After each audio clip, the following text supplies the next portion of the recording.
Younger me, if I could sit you down right now, I'd tell you something that would change everything. But I know you wouldn't believe me. Not yet. Because right now you think you have it figured out.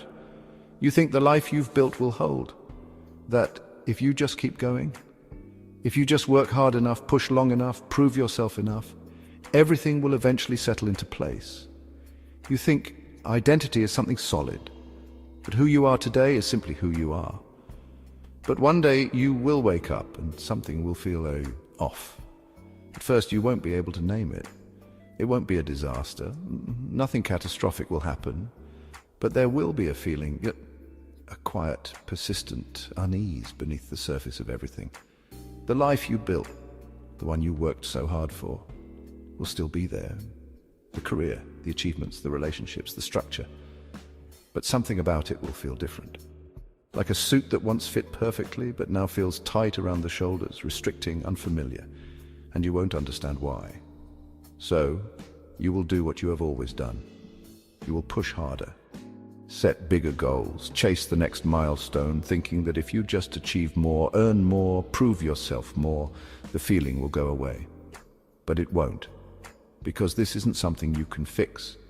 It's something you must face. Younger me, I need you to listen very carefully now, because no one is going to warn you about this. You've spent your life building. You constructed an identity. You created a version of yourself that the world would accept, respect, admire. You made choices based on what was expected of you, what was practical, what was rewarded. You believed that if you built the right life, you would eventually feel whole. But one day, you will wake up and realize that the self you spent years creating is not the self you were meant to keep. This is where most people panic. They mistake it for a crisis.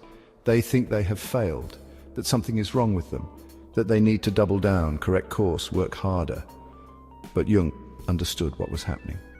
He knew that the first half of life is about construction, building an identity, establishing yourself, seeking security, and that's necessary. But he also knew something else, something far more important. At a certain point, that identity, the one you worked so hard to build, is meant to fall apart. Because the person you created to survive the first half of life is not the person you were meant to stay. And if you resist that change, if you try to hold on to the version of yourself that no longer fits, you will suffer. Not because you are broken, not because you made a mistake, but because you are being called to something greater. Younger me, I know how terrifying that sounds. I know what it feels like to watch the life you built start to feel unfamiliar, to feel like you are losing control, to question everything you once believed about success, about meaning, about who you are. And I also know that if you don't understand what is happening, you will waste years fighting it. You will do everything in your power to hold on to the career, the habits, the identity. You will cling to what is familiar even as it stops making sense. And you will wonder why none of it feels right anymore. But younger me, this unraveling, it is not the end, it is the beginning. And I've brought 6 people with me today. 6 minds who understood what most of us don't realize until it's too late. Carl Jung, who saw the collapse of the old self not as a crisis but as a transformation. Friedrich Nietzsche, who knew that to become something greater, you must first destroy what holds you back. Viktor Frankl, who proved that meaning is not something you find, it is something you choose. Alan Watts, who warned that the biggest mistake we make is believing life is a journey when it is actually a dance. Carl Rogers, who understood that real change comes not from fixing yourself, but from finally accepting who you are. And Seneca, who left behind the most important lesson of all: that time is not something we lose, but something we waste. They knew something, younger me. Something I wish I had known before everything began to fall apart. Because when you finally reach that moment, when the self you built begins to break down, you will face a choice. And the life you are meant for? It begins the moment you stop trying to hold on.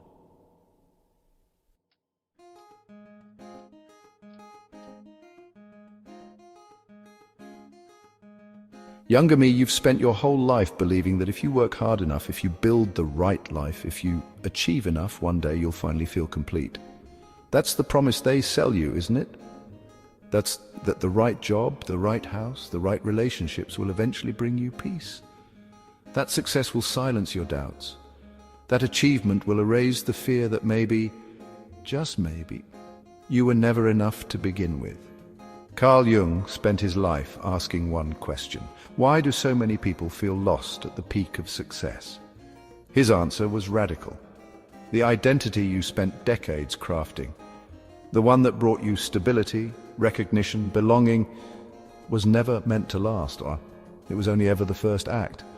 For a while it will serve you. In fact, it has to. The first half of life is about building. You create an identity that fits the world. You learn who you need to be to survive, to belong, to be accepted. You play the role. You wear the mask. You build a life that makes sense, one that looks good from the outside. And for a time it works, until one day it doesn't. It won't happen suddenly. It won't be dramatic. It will start with a quiet feeling, a whisper in the background of your thoughts, a sense that the life you built no longer quite fits. And that's the part no one warns you about. You spent so long believing that if you just climbed high enough, if you just proved yourself enough, if you just followed the script, you'd feel at peace. But suddenly you don't. You'll tell yourself it's just a phase, that you need a new challenge, a bigger goal, a change of scenery, and you'll double down, thinking that if you just push harder, the unease will go away. But it won't, because this isn't a crisis, it's an initiation. Jung spent his life studying why people feel lost in midlife. He discovered something that explains why so many successful, intelligent, capable people suddenly find themselves questioning everything. He called it the two halves of life. The first half of life is about construction. It's about building the self, an identity that works in the world. You seek security, approval, success. You learn the rules and play the game. And you believe with every fiber of your being that if you do everything right, you will be rewarded with fulfillment. But the second half of life, it demands something entirely different. The first half is about building, the second half is about letting go. And this is where people struggle, because no one tells you that the self you spent decades creating was never meant to be permanent, that it was only ever a necessary first step. But younger me, this is the part I need you to hear. You're not breaking down, you're breaking open. The questions that frighten you, the uncertainty that unsettles you, they aren't problems, they are signs that something greater is trying to emerge. Some people feel this shift early, some later, and some never do. But for those who sense it, the message is clear. The life you've built is not enough. Not because it was wrong, but because it was incomplete. And this is where people make the mistake that costs them years. Some panic and double down on the old path. They chase bigger goals, hoping success will quiet the unease. They tell themselves that if they just keep going, the doubt will fade. Others abandon everything. They tear down their life overnight, thinking that reinvention will solve the problem. They search desperately for an answer they can't quite name. But Jung would tell you, neither of these paths lead where you need to go. The second half of life is not about chasing. It is about integrating. It is about becoming whole. And that starts with a single, terrifying act: honesty. You must stop filtering your thoughts to be acceptable.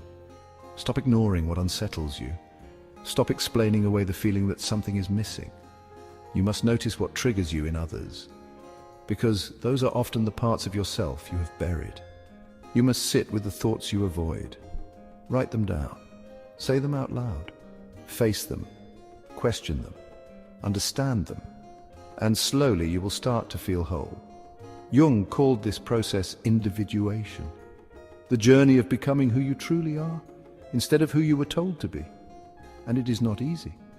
Because to accept yourself fully, you must face the parts of you that you don't like. And if you don't, if you ignore the shift and pretend everything is fine, that's when your shadow takes over. The shadow is the part of yourself you hide. The anger you suppress, the desires you deny, the emotions you buried because they felt too dangerous to bring into the light. And if you don't face it, it will rule you from the dark. It will twist your desires into addiction, turn your unspoken fears into bitterness at the world, make you resent others for the very things you refuse to see in yourself. This is why so many people in midlife feel lost, bitter, or restless. They are fighting an enemy that is inside them. But here's the secret Jung wanted you to know. The shadow is not your enemy. It is your missing half. Everything you've buried. The doubts, the ambition, the sadness, the rage. It didn't disappear. It's waiting for you. And if you have the courage to turn toward it instead of running away, you will find that everything you've been looking for was hidden there all along. Jung once said, "The most terrifying thing is to accept oneself completely, but it is also the most liberating, because the moment you stop fighting yourself, you realize you were never broken. You were simply unfinished. And now, at last, you have the chance to become whole."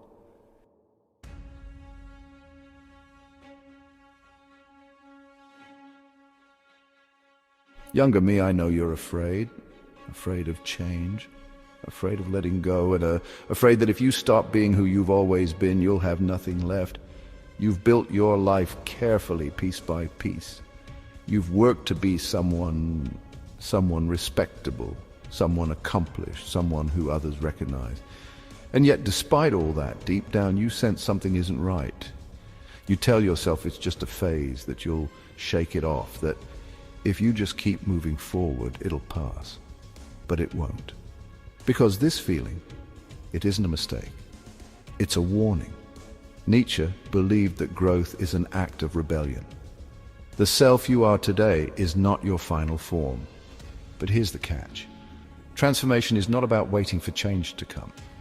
It's about tearing down the parts of yourself that no longer serve you and rebuilding again and again until what remains is unshakable. The idea that the person you are today is not the final version of you, that you were never meant to stay the same, that your job is not to protect the identity you've built, but to break it apart and rebuild it, over and over again, until what remains is something unshakable. But here's the part no one wants to hear. Growth is violent, but transformation does not come gently. It does not arrive as a moment of clarity under soft candlelight. Real transformation destroys you first. It burns away the things that are small, the things that are weak, the things that keep you caged. This is why so many people stay trapped. Because when they feel the destruction coming, the unraveling of who they were, they panic. They try to hold on. They cling to their old selves, mistaking comfort for peace. But Nietzsche knew the only way forward is through. You must be willing to destroy who you were to make space for who you are meant to become. That doesn't mean throwing everything away. It doesn't mean erasing your past. It means looking at yourself, every habit, every belief, every assumption of what, and asking, does this serve who I am becoming? Or is it just something I'm afraid to let go of? Maybe, younger me, you spent years chasing achievements, thinking that if you just accomplish enough, you'll finally feel worthy. But Nietzsche would ask you, what if the person chasing those achievements was never really you? Maybe you've built a life that looks good from the outside, but doesn't feel right on the inside. But Nietzsche would ask, what if the reason it doesn't feel right is because you've outgrown it? Maybe you've spent years avoiding risks, avoiding failure, staying safe. But Nietzsche would ask, what if playing it safe has only kept you small? You have to be willing to tear down the parts of yourself that no longer serve you. And that, younger me, is terrifying. Because for years you have mistaken that old self for your foundation. But the truth is, it was only scaffolding. And at some point, if you want to build something real, you have to be willing to knock it down. The world tells you that if you've built something stable, you should hold on to it. That if you've made it this far, you shouldn't risk losing it. That the person you are today is the person you are meant to stay. But that is a lie. Nietzsche believed that the greatest people in history were not those who played it safe, but those who dared to die to their old selves and rise again stronger. He called this becoming the Übermensch, the higher self. Not a person who is perfect or flawless or untouchable, but a person who has stopped waiting for permission. A person who has stopped looking to others to tell them who they should be. A person who has let go of who they were yesterday to make room for who they must become tomorrow. But how do you do it? How do you let go of the old self when it is all you've ever known? First, you must be willing to sit in the discomfort. Change is uncomfortable because it forces you to confront the possibility that you were wrong. Wrong about what mattered. Wrong about who you thought you were. Wrong about what you believed you wanted.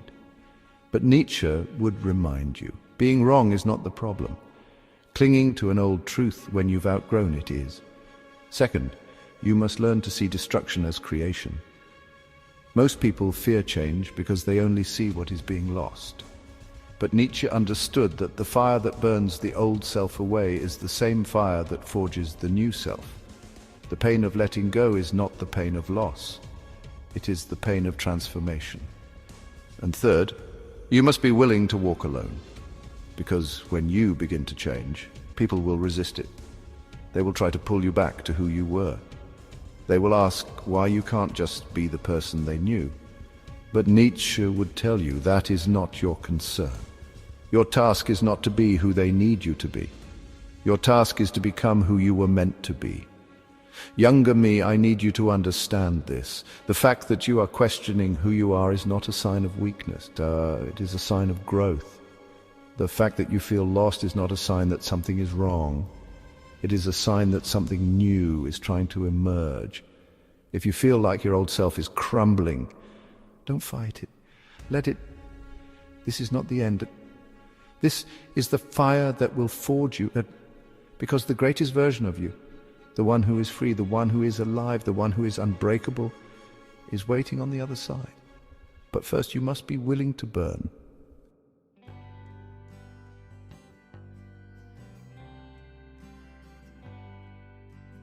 Younger me, I know you're searching. You wouldn't call it that, not yet. You'd say you're building something. Your career, your future, your life. You'd say you're working hard so that one day you can finally enjoy what you've earned. But deep down, there's a quiet fear you haven't put into words. What if, after everything, you still feel empty? Viktor Frankl had everything taken from him. His family, his home, his freedom. But in the darkness of a Nazi concentration camp, he uncovered a truth that would change the way we understand the human experience. Meaning is not something given to you. It is something you choose. And that choice, it is what determines whether you survive. For years, you have believed that happiness is something you achieve. That if you work hard enough, earn enough, succeed enough, one day you will have arrived. And for a while, it feels like you're getting closer. The promotions, the recognition, the milestone, they bring a rush, a sense of accomplishment to us. But the feeling never lasts, does it? No matter how much you achieve, there's always something missing. That is because happiness is not something you can chase. It is something that happens when your life is aligned with meaning. Frankl learned this in the worst place imaginable, a Nazi concentration camp, stripped of everything. His family, his career, his freedom, and yet in the middle of that horror he made a discovery that would change how we understand the human experience. He noticed something. The people who survived, who endured the unimaginable, weren't necessarily the strongest or the smartest or the fittest. They were the ones who had found something to live for, a reason to wake up each morning. Meaning, not pleasure. Not comfort, not happiness. Because here's the truth, younger me, a life without meaning will always feel empty, no matter how much you try to fill it. This is why midlife feels hollow for so many people. Not because something is wrong with them, but because the things that once gave their life meaning have faded. The job that once felt like an exciting challenge now feels like routine. The ambitions that once kept them going now feel exhausting. The goals they spent years chasing now feel pointless, but this is where most people panic. They think, maybe I need to work harder, maybe I need to achieve more, maybe I just haven't reached the right goal yet. But Frankl knew that the ones who spend their lives chasing happiness never find it, because happiness is not a goal, it is a byproduct, and the thing that creates it is meaning. So what do you do when life feels meaningless? How do you create meaning when you feel lost? Frankl discovered that meaning comes in three ways. Through work, not just a job but a purpose, something that contributes to the world, something that outlives you. Through love, not just romantic love, the kind of love that makes life rich, deep friendships, kindness, shared experiences, the people who make you feel seen. Because younger me, if you have no one in your life who truly knows you, you're not really living yet. And through suffering. This is the hardest to understand, but it is the most powerful. When pain enters your life, and it will, you have a choice. You can let it break you, or you can use it. Some of the most purpose-driven people in the world, the ones who seem unshakable, the ones who inspire others, they didn't have easy lives. They had suffering. But instead of letting it define them, they turned it into something greater. Frankl himself said, "When we are no longer able to change a situation, we are challenged to change ourselves." That is what meaning is, younger me. It is not something you find, it is something you create. And if you ever feel like life has lost its meaning, look at these three things. And what are you creating? Who are you loving? What suffering are you transforming? Because the moment you answer those, you will never feel lost again.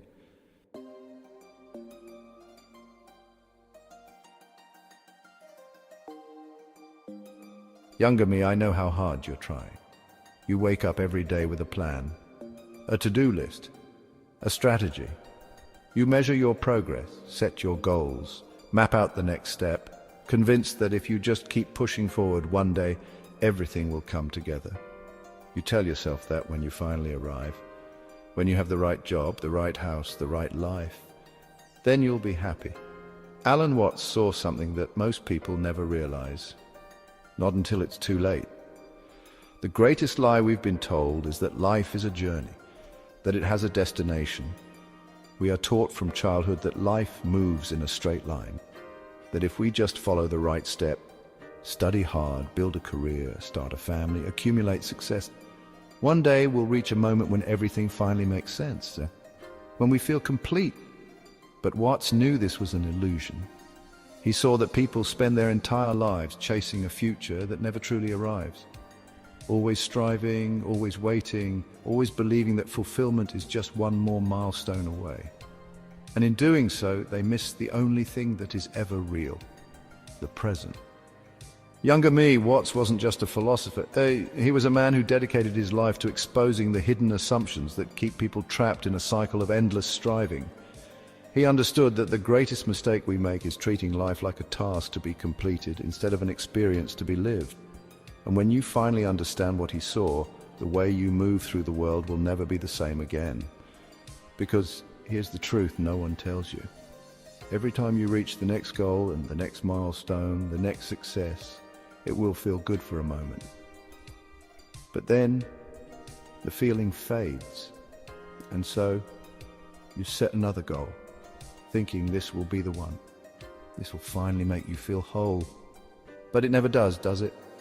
That's because you've been living as if life is a journey, one with a final destination where everything will finally make sense. But Watts saw something different. He saw that life is not a journey at all. Life is a dance. A dance has no finish line, no place where you are meant to arrive. The purpose of dancing is never to reach the end. It is to move, to feel, to experience every step along the way. And yet, younger me, you've been treating life as if it is something you must master, as if every moment is just another step toward the next. You've been racing toward a future that does not exist.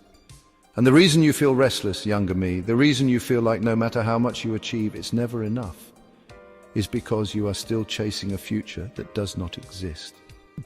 No one ever told you to stop. No one ever told you that you were already here. From the time you were a child, you were told, just do well in school, then just get a good job, but then just settle down. Then you just retired. At what point, younger me, did anyone ever tell you to simply be? This is why so many people, after achieving everything they were supposed to, still feel empty, because they were never taught how to live. only how to prepare for the next stage. You are not here to get somewhere. You are here to be here. But, younger me, I know what you're thinking. If life isn't about progress, then what's the point? If I stop striving, won't I just fall behind?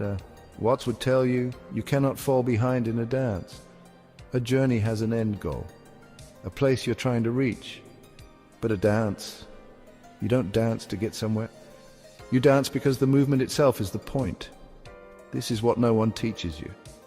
That the purpose of life is not to arrive somewhere. It is to fully experience where you already are. But here's the problem. You have spent your whole life believing that control is the answer. That if you just plan enough, work enough, prepare enough, you can predict what will happen next. And Watts would warn you, that is an illusion. Because no matter how much you plan, no matter how much you fight for certainty, life will unfold in ways you cannot expect. And if you spend your life trying to control what happens next, you will never be fully alive where you are now. So what do? How do you stop chasing a future that doesn't exist? First, younger me, you must stop treating life as a means to an end. Do something today, not because it will get you somewhere, but because you love it now. Second, let go of the illusion of control. You do not control life. You do not control time. The only thing you control is how present you are in this moment. And third, stop waiting. Stop waiting for permission. Stop waiting for the right conditions. Stop waiting for the moment when you finally feel ready to start living. Because Watts would tell you, you are already living. Younger me, you have spent years looking ahead, searching for a future moment when life will finally feel whole. But Watts would ask you, what if nothing is missing? What if you have been whole all along? What if, instead of searching for something more, you simply allowed yourself to be here and now? Because the life you are waiting for is already happening.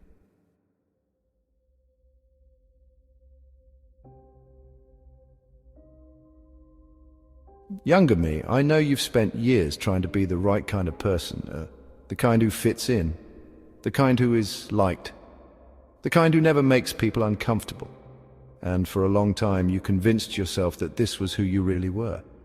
But let me ask you something. When was the last time you felt truly free? Because Carl Rogers spent his life studying what makes a life feel real. And he discovered something that most people never realize. Something that explains why so many people wake up one day and don't recognize themselves anymore. The further you stray from your true self, the more lost you become. And that is what's happening to you, younger me. You keep waiting for something to click. You keep thinking that maybe, if you just work harder, achieve more, prove yourself enough, you'll finally feel whole. But you won't. Because the problem isn't that you haven't done enough. The problem is that you aren't being yourself. Rogers called it congruence. When the person you are on the inside finally matches the life you live on the outside. And here's the truth, younger me. That is the only way you will ever feel free. But what if you don't know who you really are? What if you've spent so long being what others expect that you've lost touch with yourself? Rogers had an answer for that too. The first step is to stop censoring yourself. Pay attention to the moments when you adjust your words, your tone, your opinions just to fit in. Ask yourself, if I wasn't afraid of judgment, what would I say? The second step is to notice what excites you. The things that pull at you, even if they don't make sense. The interests you dismiss, the parts of yourself you keep in the dark. That is your real self trying to get your attention. And the third step, radical self-acceptance. Because real change, the kind that lasts, never comes from fixing yourself in arson. It comes from accepting yourself so fully that the things that aren't meant for you start falling away. One day, younger me, you will reach a point where pretending is exhausting, where saying yes to things you don't want, showing up in places you don't belong, and living a life that doesn't fit becomes unbearable. And when that day comes, I hope you remember what Rogers said. The curious paradox is that when I accept myself just as I am, then I can change. Younger me, you've been waiting for permission to be yourself. But you don't need permission, you only need courage. Because the moment you stop pretending is the moment you start living.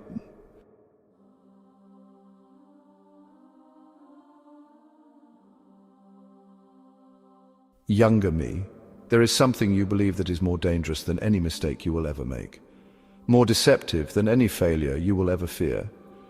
You think you have time. You tell yourself that there's always tomorrow, that one day you'll finally slow down, that one day you'll start living the way you always wanted. But there was a man who saw through this illusion thousands of years ago, a man who watched the wealthiest, most powerful people in Rome waste their lives believing exactly what you believe now. His name was Seneca, a philosopher, a statesman, an advisor to emperors, but more importantly, a man who understood the one truth that most people never learn until it's too late. He saw people chasing success, chasing power, chasing everything except the one thing that truly mattered, their time. He watched men build empires, hoard fortunes, conquer nations, only to reach the end of their lives and realize they had spent everything except their days wisely. And he left behind a warning, one that should shake you awake. Seneca would tell you that is the greatest lie you will ever believe. You don't have time, not in the way you think. You see, most people don't realize this until it's too late. Life is not short, but we make it short. We waste years on things that don't matter. We live as if time is an endless resource, as if we can spend it carelessly and still have enough left for the things that truly count. We tell ourselves that we'll enjoy life later, when things settle down, when we have more money, when we have more freedom. But Seneca warned, you act like mortals in what you fear and like immortals in what you desire. You fear death as if it could happen at any moment, but you waste your days as if you were going to live forever. Younger me, you don't have forever. And that is not meant to frighten you. It is meant to wake you up. Because the real tragedy is not that life ends. The real tragedy is that most people never truly live. You see, people misunderstand what wasting time really means. They think wasting time is doing nothing, sitting still, resting, relaxing. But that's not what Seneca meant. You don't waste time by doing nothing. You waste it by doing the wrong things, by spending years chasing approval instead of meaning, by living for other people's expectations instead of your own, by filling your days with distractions, obligations, and noise, while neglecting the things that actually make life worth living. And one day, younger me, if you are not careful, you will wake up and realize that you traded your time for things that never really mattered. So what do? How do you stop wasting the only life you have there? First, you must stop postponing your life. Stop telling yourself that you'll do the things that matter later. Later is not promised. Second, you must ask yourself one simple question. If today were your last, would you be satisfied with how you spent it? Because the truth, younger me, is that one day you will wake up and it will be your last. And on that day you will not wish you had spent more time at the office. You will not wish you had made more money. You will not wish you had impressed more people. You will wish for more moments with the ones you love. You will wish for more days spent doing the things that made you feel alive. You will wish for one more chance to live fully instead of merely existing. But by then it will be too late. Younger me, the life you are waiting for is already happening, and the time to start living it is now. Because the only day that ever truly belongs to you is this one. We've explored 6 of the greatest minds, Jung, Nietzsche, Frankl, Watts, Rogers, and Seneca. But now I want to hear from you. Which one of them spoke to you the most? Which idea hit you in a way you weren't expecting? Was it Jung's insight about the self you must let go of? Nietzsche's challenge to destroy and rebuild? Frankl's revelation that meaning is something you choose? Or perhaps it was Watts' reminder that life is not a journey but a dance? Maybe it was Rogers' call for radical self-acceptance, or Seneca's warning that we waste the very time we fear losing. Tell me in the comments, which of these thinkers changed the way you see your own life? And more importantly, why? And one more thing. There are countless minds throughout history who have wrestled with these same questions. Questions of meaning, identity, transformation, and time. Who should we explore next? What other thinkers, philosophers, or psychologists have shaped the way you see the world? Drop their names in the comments, because this journey of understanding doesn't end here, and the next great conversation might start with you.